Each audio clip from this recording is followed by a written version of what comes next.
For this latest COVID-19 Q&A, I'm delighted to be joined by Andy Langford, who is the Clinical Director for Cruse Bereavement Support. They're the UK's leading bereavement charity and help people through some of the most painful times in life with bereavement support, information and campaigning. And to begin with, it would be great to know more about your own background and the work that you're doing with Cruse.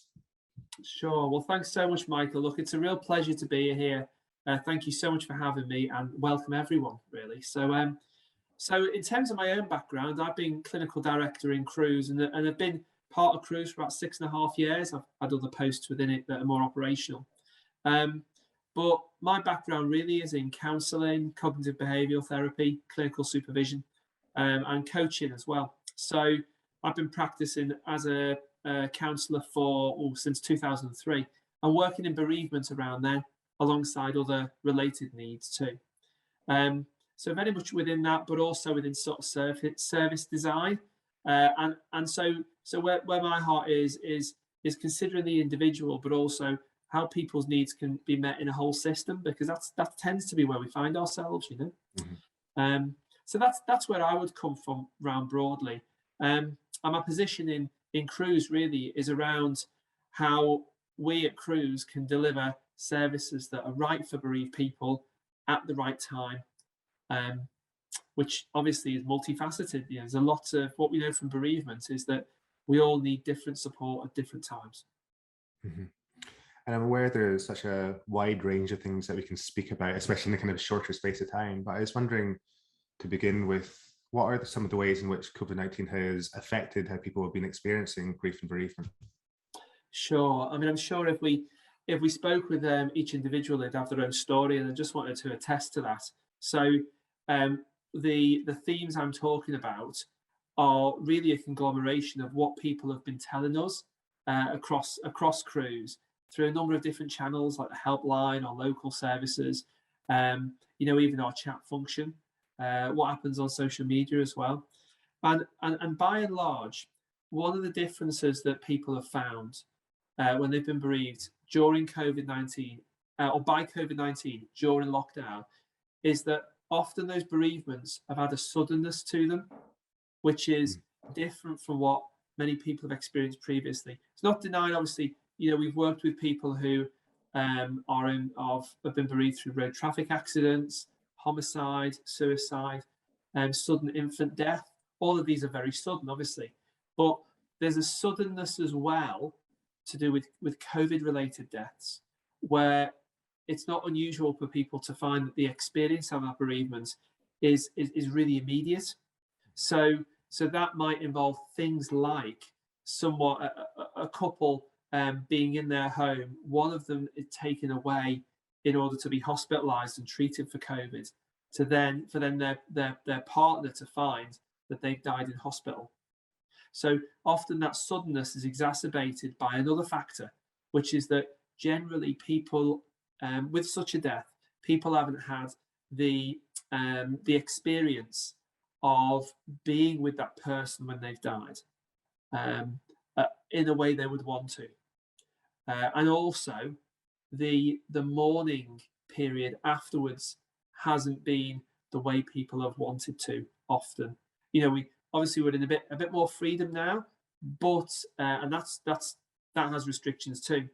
But of course, back in those sort of initial lockdowns, we were seeing that there were the limits on amount of people at funerals, different types of ceremonies. For people who observe a particular type of practical tasks leading up to a funeral, like washing of the body, that was very restricted. All these things have affected ways in which people can mourn and grieve, and that really, really matters to people. So they're just two big factors alone. I could also talk about how the sense of isolation people have come to us and experienced at this time because of COVID, and also those lockdowns, when essentially it's not been possible to seek the support and get the support and give the support that we would normally want when we've experienced a bereavement, which is, as you rightly say, Michael, we work with people at what can be some of the most painful times in their lives. So that pain can feel amplified too. They're just sort of three broad examples, really. Yeah, and I know we've got some questions from the community later that reflect some of those issues that you spoke about. I think it would be good to speak about self-care and how we can help each other. So what does grief commonly look like in this time? I mean, in terms of what it looks like now in the times of bereavement through COVID, it can, as ever, look like a number of things. A grief. What we need to remember is that there's no set way of grieving. So we find this in family units and friendship groups all the time. We find it now as well. One person might really want to speak about what's happened due to the death of someone who's close to them, or what happened around that. Someone else in the same family, in the same household, might want to do exactly the opposite, might want complete silence. And people want different things at different times. So the first thing to remember is there's no set way to grieve, there's no right way to grieve, and we need different things at different times. So in answer to your question, it's going to look different for different people at different points. It's very usual to experience different forms of emotion, so anger, guilt. It's quite normal to feel shocked, particularly in those initial times. To have a sense of numbness as well. And what we need to remember is that actually grief is a very physical process. It happens to us physically.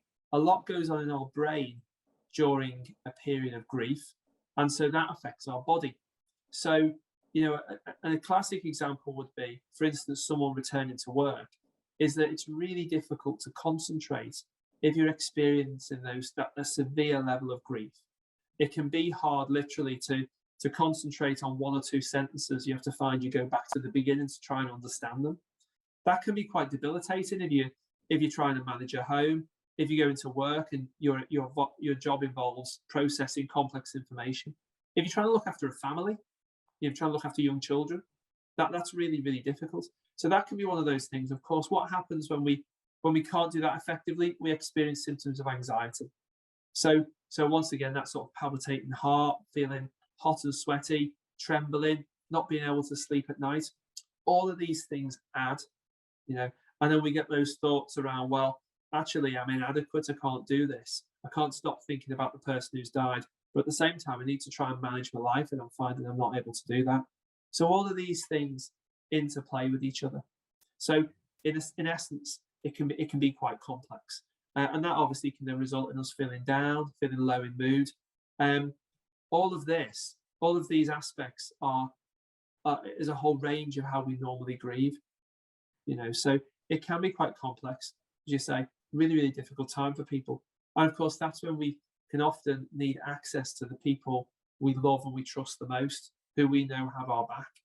And also it's at those times when, for some of us, we don't want to necessarily associate with people, and it can feel like I don't want to be with anyone, but also I feel very, very lonely. That can be another aspect too. Mm-hmm. So it can be multifaceted, I guess is what we're saying. And I guess from that, then that also means that sometimes people can feel like they may be okay and they've got over the worst of it, and then something triggers them, or they then experience different types of emotion then. Well, triggering is a really, really good example there, Michael. So what we'd say at Cruse is that grief is timeless. What we mean by that is there isn't a set time when you think, oh, actually, I'm over this now.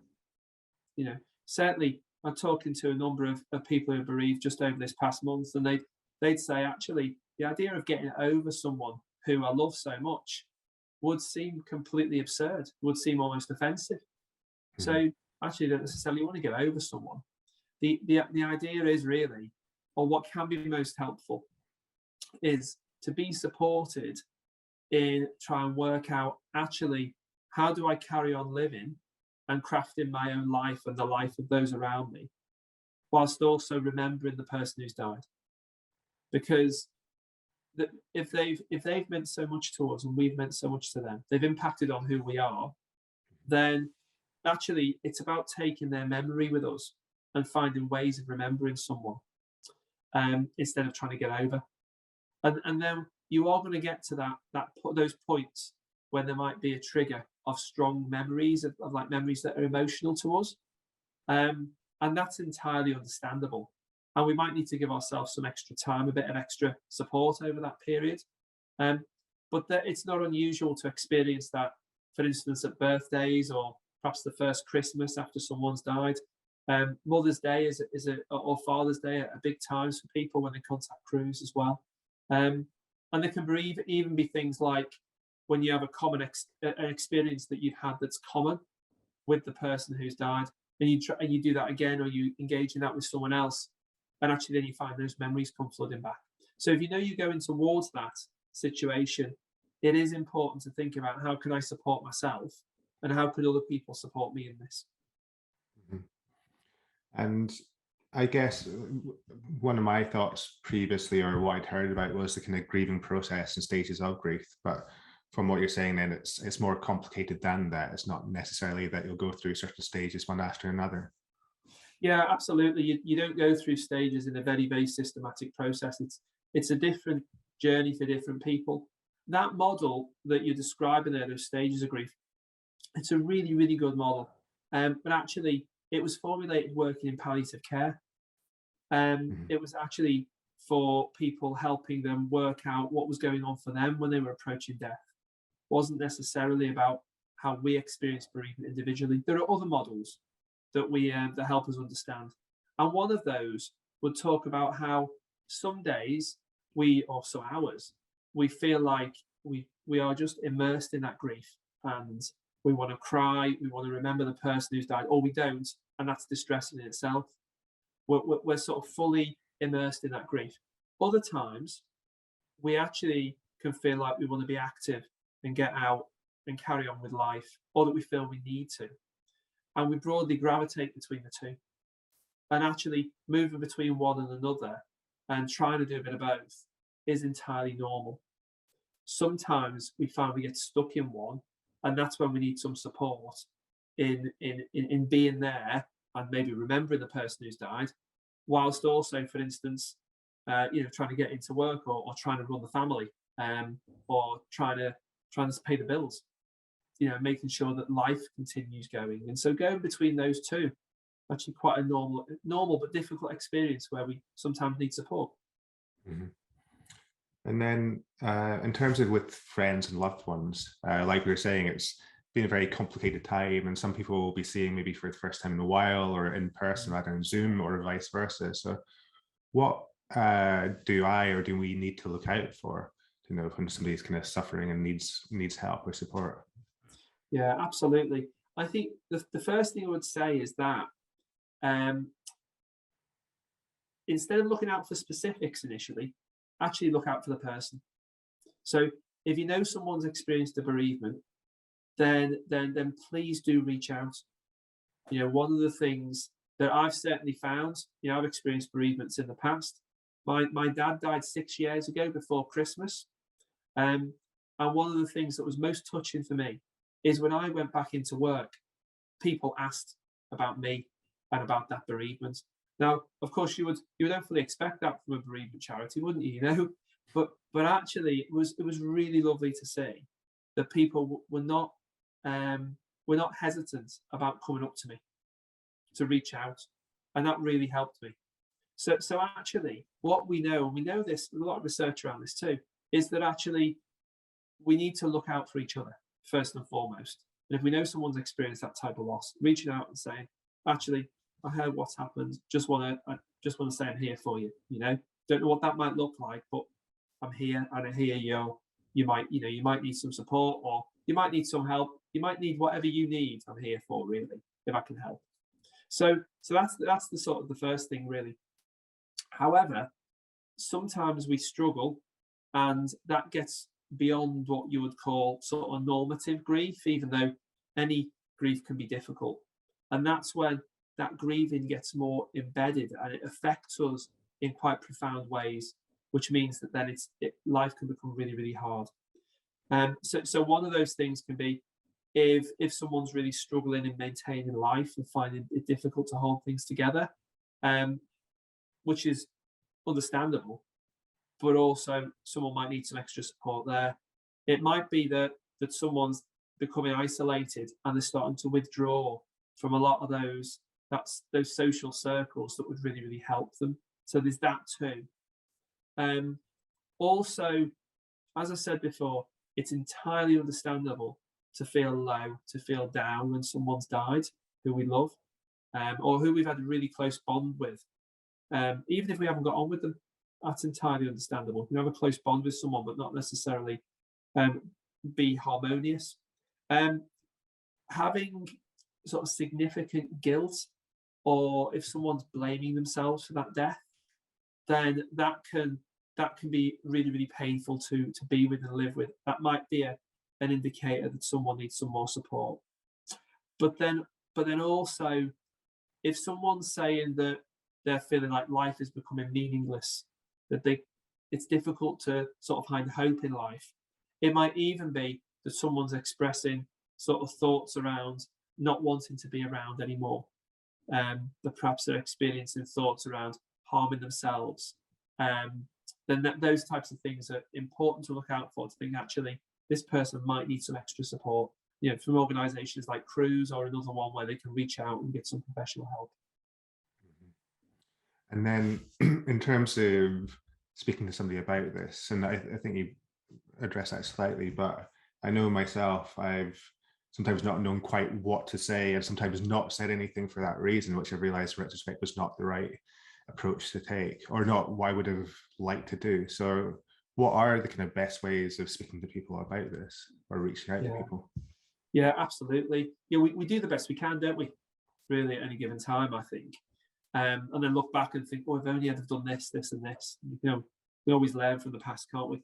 I think that the first thing that the bereaved people continue to tell me, what I find, is that actually knowing that someone is present, even if I don't want them there and then, is really, really supportive. So it is important to just communicate, and it can be verbally, it can be text, email, it can be whatever manner, just to say, look, I'm here for you if you need me. Yeah, I know things might be difficult at any point. Please do come and talk to me. And you can convey it like that, in those types of words. You can even convey it through a gift or through something material, something that really matters.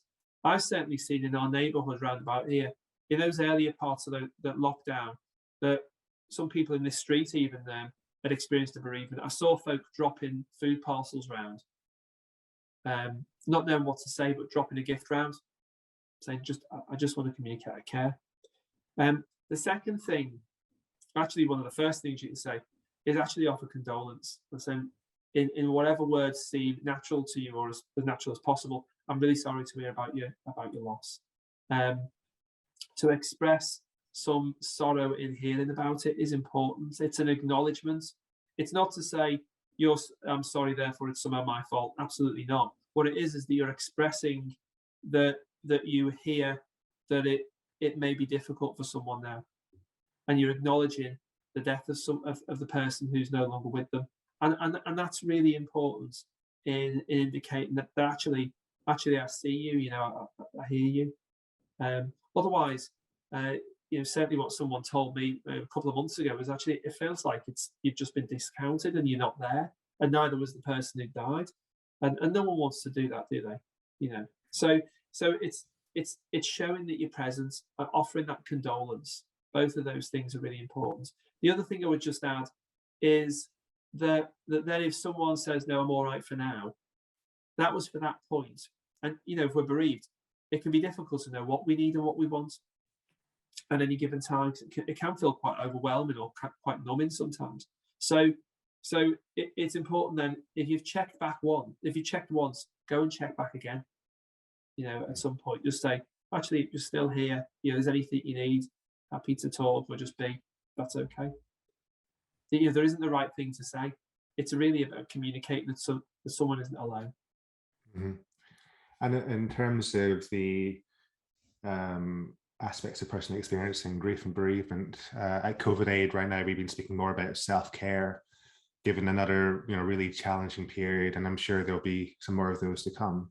So what are the ways in which people can practice self-care and look after themselves when they're experiencing grief and bereavement? Yeah, absolutely. So there's a number of practical things we could do.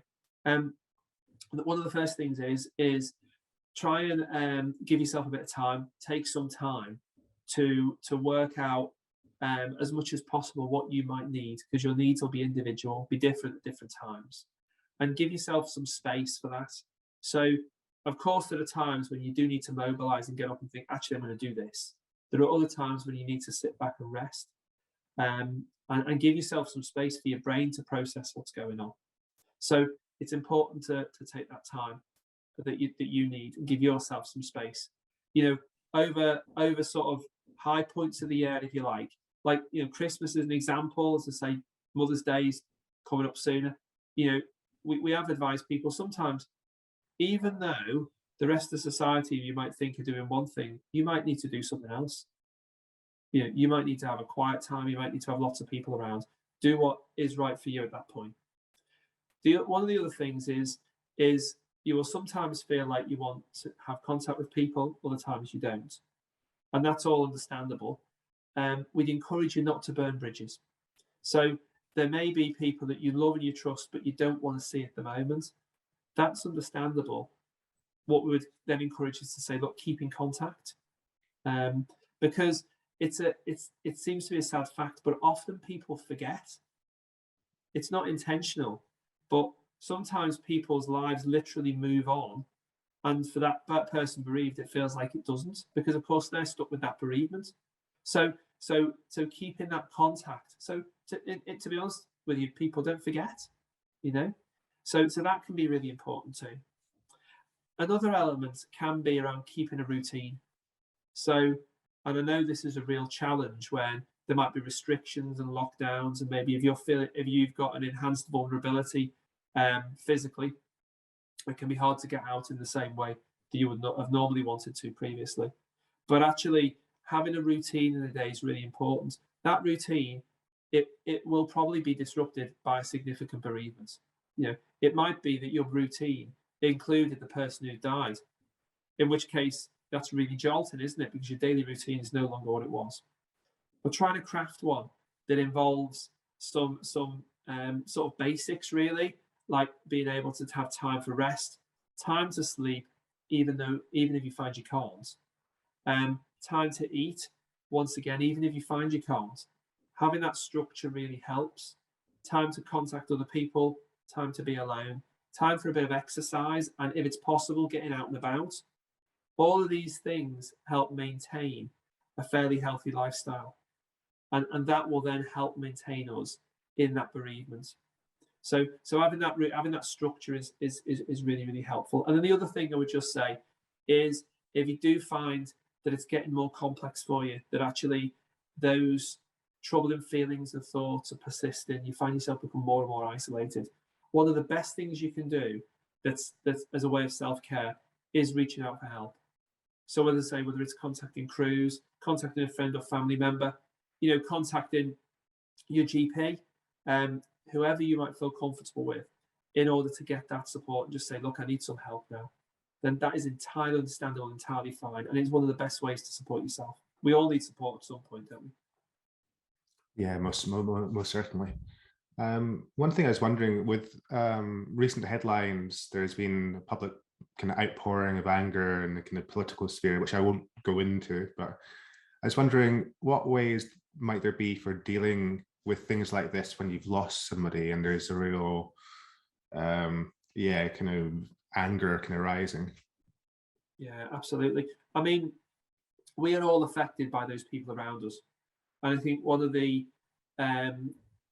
blessings, but also one of the challenges of our modern age, is we get lots of information, don't we? And we get lots of information about everything from everywhere. If you're keyed into social media, you're receiving loads of this. There's lots of different ways in which we get those channels. And as you said there, Michael, when we see something in the public sphere, it affects us, and understandably so. We also might have lots of anger, guilt, shame, and all sorts of things ourselves. So, one of the things we can do, once again, is take a bit of time to try and step back and think, actually, what's this about? Because it may be that something's going on wider, but actually we have our own burden to bear. We have our own emotions we feel, and they might well be about, for instance, the person who's died, or the situation that we are in as a result of that bereavement. It's very usual for us to have people phone our helpline saying, actually, I've experienced a bereavement and I'm now in more debt. I've got some financial problems, or there's some housing issues. So bereavement is not usually the only thing. There's usually other practical things too, and they can evoke a number of responses. So first thing is take a bit of time, try and sort of work out where that's coming from, and then what you need to do with that. Mhm.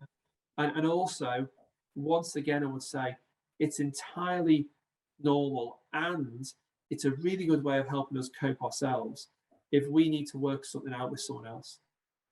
Do reach out. And if you find that people are not perhaps available as you would want them to be, either reach out to them again or contact a support service to help, because trying to work through what that anger might be, what might be going on for you, sometimes we need to what's called externalize that. Sometimes we need to talk it out or write it out in order to try and get a perspective. And that's what a lot of our support is about at Cruse, really. Is being there to hear people, so that when we've talked it out, it feels like it makes a little more sense. It starts to order itself, becomes a little more manageable sometimes when we talk through, and that's what we're doing. It's not all in our heads or all in our hearts, rather. So that can be really, really helpful too. So just a few sort of tactics, really. I hope that's helpful. Yeah, most definitely. And on the subject of talking about things, and we've had some questions from our community. And if anybody else here right now has questions, please just let us know in the chat. But the first of those questions is from Maria. And she asks, how can we help people through the grieving process while having PTSD? She says, I feel I'm stuck when one trauma triggers another, and a grief of past loved ones resurfaces with new grief. Absolutely. Just for clarity, PTSD is post-traumatic stress disorder. For those that might not have been aware, and what's quite common with that, obviously there's lots of things that happen around that, but what's quite common is if someone's experienced something traumatic that has a very physical effect on them. Often it's physical as well as it evokes a number of sort of feelings, like feeling anxious or feeling very down. If someone's experienced like a traumatic event, something else can then happen which puts them right back in that situation, so they can start to re-experience those often physical sensations, or they find they're acting in a certain way which is similar to how they acted in order to survive, basically, in the initial situation. And what we would say by that is that if you find yourself in such a situation, it is important to go to your GP and talk with them about it. Or if you've got another contact in health, to speak with them. The reason is because PTSD has got a number of layers to it. There's an emotional response, there's thoughts that happen, but it's also a very physical thing. And there's a number of help points, there's a number of treatments that are available that can help PTSD. There's a lot of evidence for it. So going to your GP asking about that is really important. Because also, I would just add as a final point, sometimes talking through a traumatic situation can be helpful for some people. For some, it can re-trigger that difficulty and put them right back in that situation again. So it is important that you get contact with health and really have something around you that's going to support you fully. Mm-hmm. And Emma asks, how can we help people who are experiencing anticipatory grief in the age of COVID? For example, for families who have lost loved ones in ICU, etc. What help's available for those anticipating bereavement? Yeah, absolutely. We're getting to know a bit more about what anticipatory grief actually means for people. And, for those that have not come across that before, what that essentially is that it's when you're anticipating the death of someone close, and you as a person who will probably be affected, what that's like leading up to it. So you're on that bereavement journey, and the person who you're close to hasn't died. So and actually, this is something many of us will experience. There's a lot more people who are dying through whilst they're in palliative care. That's often the process, isn't it? We see people who are close to us and for many of us ourselves, our physical health will gradually diminish over time. And then we'll reach a point where we're very vulnerable and might need some extra support or care or whatever. And if someone's got a lifelong illness, we might see that deteriorate, or their condition deteriorate. So they're the type of situations people experiencing anticipatory grief might find themselves. And the best way to sort of support with that is pretty much in similar ways to how we'd support someone who's experienced a bereavement already. And that is to make sure that you're communicating your presence, to be available in an ongoing way, to show that you care, to show that you might not have the right words, but to show that you're there for them. And also at those times, particularly leading up to when there's more vulnerability for the person who's eventually going to die, to actually be at a point where you can practically offer support. If you're in a position maybe where you can get some food in, you can offer some childcare, you can offer lifts and things like that.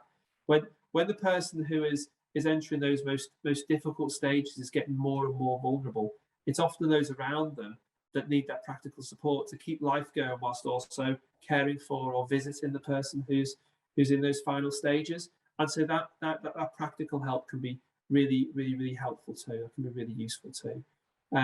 So the other thing I would say, for someone who's experiencing anticipatory grief, as difficult as it might be, there's a lot of evidence to say that if we can talk about that ending before the person's died, it can help us, and it also helps the person who is going through that process of dying. And the reason is because many of the wishes, or some of the wishes that can be talked about in those stages, they can be aired. So it might be that those end moments, you've got a particular view about how you'd want them. The person who's in the process of dying might have a view as well. And if those can be observed, or also what can be talked about and observed are the wishes after death, then it can help. It can massively help people who are going to go through that bereavement afterwards.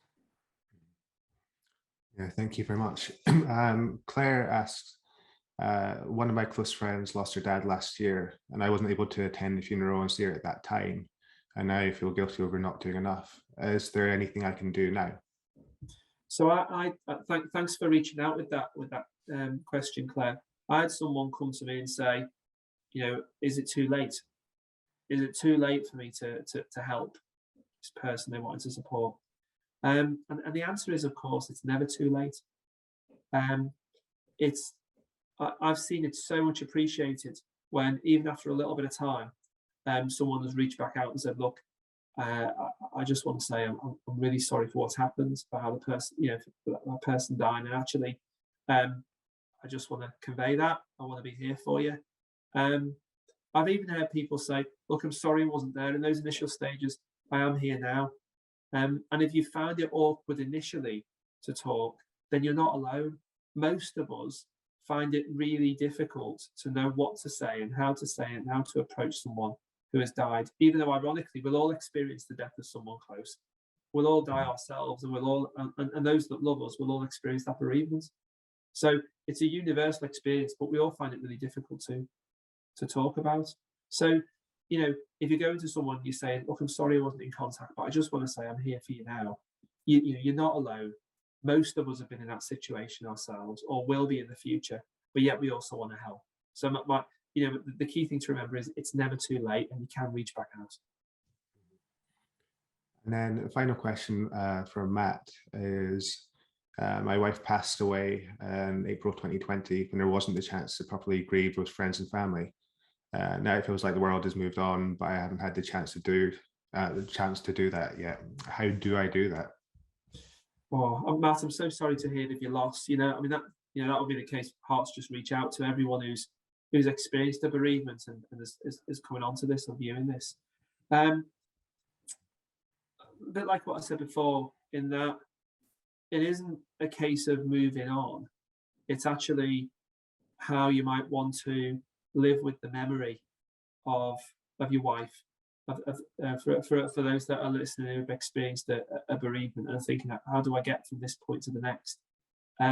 What we often talk about is at Cruse is actually, at the beginning, grief can feel completely overwhelming or completely numbing. It can be all encompassing, and there can be this expectation from people, even from ourselves, that we must sort of move on and get to a point where actually that's all manageable and now we're relatively okay. But the truth is we don't do that. That's not a human thing. What we can do though is we can that grief that we have, the feelings that we have for someone, we can hold them and we can still remember them. What we can also do is build our life around that, so that we can continue to remember the person who's died, whilst also rebuilding that life and thinking, actually, what's my daily routine? Who are the people I'm going to see? Who are those that want to support me and I want to support too? How do I want to work? How do I want to look after those that I currently care for? All of these things are possible with that grief as well. You don't need to discard it and sort of, like classically what some people say, move on, but actually you can still carry on with that person's memories whilst you're also working out how you want to live. And then to end with, it would be good to know where people affected by the types of issues that we've been speaking about can find support. Sure. So we've got our website, so www.cruse.org.uk. You can go onto there, access our helpline, which is a free phone number, and then also there's a web chat function available if you prefer to type.